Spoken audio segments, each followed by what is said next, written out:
جس کی ایک للکار سے طاقت کے ایوانوں میں سناٹا چھا جاتا تھا، اندھیرا چھا جاتا تھا، جس کی ایک للکار سے ٹرمپ اور نیتن یاہو جیسے لوگ خوف میں لرز جاتے تھے، آج اس نے ثابت کر دیا کہ حیدر کے چاہنے والوں کی رگوں میں بہنے والا خون آج بھی کربلا کی یاد تازہ کرتا ہے۔ امریکہ کے تلوے چاٹنے کے بجائے شہادت کو ترجیح دی، غلامی کی زندگی سے بہتر عزت کی موت کو اہم سمجھا، اور سر جھکانے کے بجائے سر کٹانا قبول کیا، اور ثابت کر دیا کہ غیرت مند قومیں مٹ تو سکتی ہیں مگر جھک نہیں سکتی۔ مولا علی کی اولاد کا احترام کیا کرو میرے بھائیو، کیونکہ یہ وہ گھرانہ ہے جس نے ہمیں غیرت کا درس دیا، جس نے ہمیں بہادری کا درس دیا۔ جوانو، آزادی صرف ایک لفظ نہیں بلکہ ایک امانت ہے، جس کے لیے جان بھی قربان کرنی پڑے تو بھی یہ سودا مہنگا نہیں ہے۔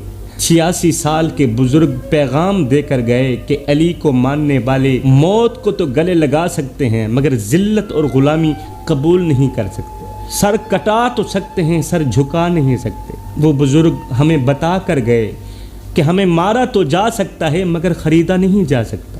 اے سید زادے، آپ کا نام جب بھی لیا جائے گا دل احترام سے جھک جائے گا اور آنکھیں بے اختیار بھیگ جائیں گی۔